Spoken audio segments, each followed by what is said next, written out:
প্রিয় দর্শকগণ, আজকে আমি আপনাদের একটি গাছ দেখাবো। এই যে ডিসপ্লেতে যে গাছটি আপনারা দেখতে পাচ্ছেন, এই গাছটির নাম হলো গুইয়ে বাবলা গাছ।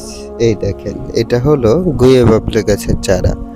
আজকে আমি আপনাদের এই গাছের কিছু গোপন উপকারিতা জানাবো। 1 নম্বরে জানাবো এই গাছের ঔষধি গুণাগুণ। 2 নম্বরে জানাবো এই গাছ কি কি সমস্যার জন্য তাবিজের কাজে আমরা ব্যবহার করব। 3 নম্বরে জানাবো এই গাছ যৌন রোগের কি কি সমস্যার জন্য ব্যবহার করা হয়। আমরা এখন গুইয়ে বাবলা গাছের উপকারিতা জানব। এই গাছ অ্যান্টিসেপটিক ও জীবাণুনাশক। এই গুইয়ে বাবলা গাছের ছাল ও গোড়া বিভিন্ন ধরনের ঘা ও কাটা ও চর্মরোগে ব্যবহার করা হয়। এ গাছের ছালের কাঠ ডায়রিয়া ও আমাশয়ের জন্য উপকারী। মুখের স্বাস্থ্য।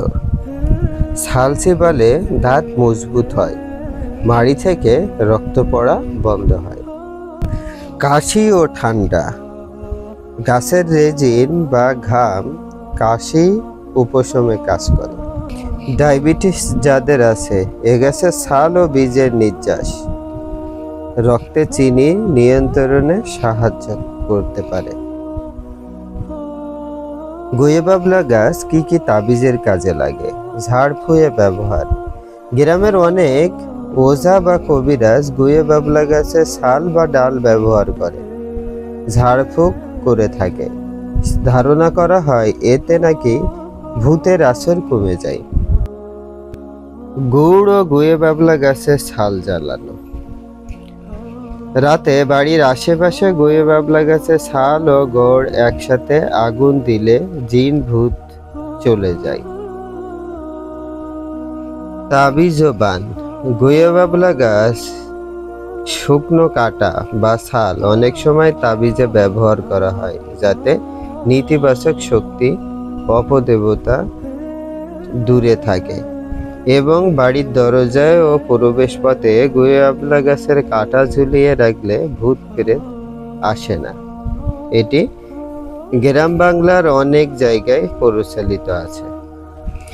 গুইয়ে বাবলার শুকনো কাঁটা বা ছাল ছোট করে কেটে তাবিজে রাখলে গলায় বা হাতে কোমরে বেঁধে দিলে জিন ভূত বদনজর তান্ত্রিক আক্রমণ থেকে রক্ষা পাওয়া যায়।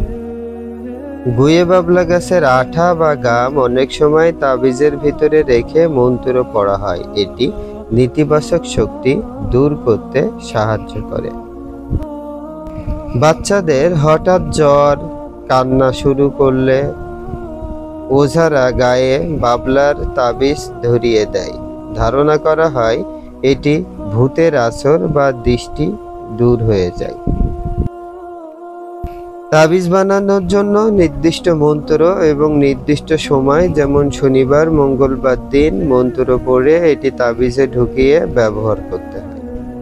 আমরা এক নজরে মন্ত্রটা একটি জেনে নেই। বিসমিল্লাহির রহমানির রহিম। জিন ভূত দূর হয়ে যা, আল্লাহ নাম যেখানে, তুই নাই সেখানে, ফু দেই তোর গায়ে, মাটিতে মিশে যা ছায়ে, ইয়া হাফিজ ইয়া নাসির, তোর সব জাদু ফেরত পাঠাই ফির।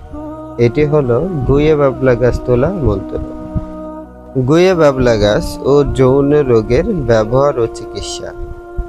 দ্রুত বীর্যপাত। দ্রুত বীর্যপাতের জন্য সঠিক টাইমে এই গুইয়ে বাবলা গাছের শিকড় তুলে আপনি তাবিজে পুড়ে ব্যবহার করতে পারেন।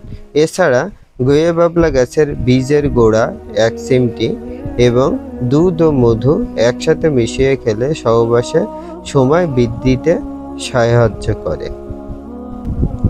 যৌন দুর্বলতা। গুইয়ে বাবলা গাছের ছাল ও বীজ শুকিয়ে গুঁড়ো করে কালো তিল ও মধু একসঙ্গে মিশিয়ে সকালে ধীরে ধীরে খেলে যৌন শক্তি বৃদ্ধি পায়। প্রস্রাবের জ্বালা বা সংক্রমণ। ছালের কাঠ পান করলে প্রস্রাবের জ্বালা, ইনফেকশন, যৌন সংক্রমণে আরাম পাওয়া যায়।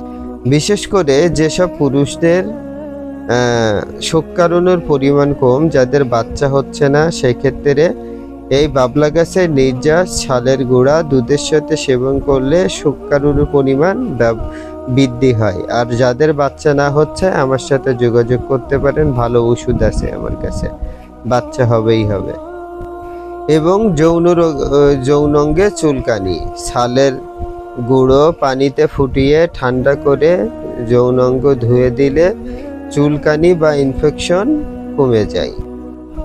ব্যবহারের সতর্কবার্তা: গাছের সব অংশ খাওয়া নিরাপদ নয়, ব্যবহার করা নিরাপদ নয়। অতিরিক্ত বা ভুল ব্যবহার করলে পেটের সমস্যা হতে পারে। গর্ভবতী নারী ও শিশুদের ক্ষেত্রে না ব্যবহার করাই ভালো। দীর্ঘমেয়াদী সমস্যা হলে ডাক্তারের পরামর্শ নেওয়া উচিত। ভিডিওটি ভালো লাগলে চ্যানেলটি সাবস্ক্রাইব করে সাথে থাকবেন। ধন্যবাদ।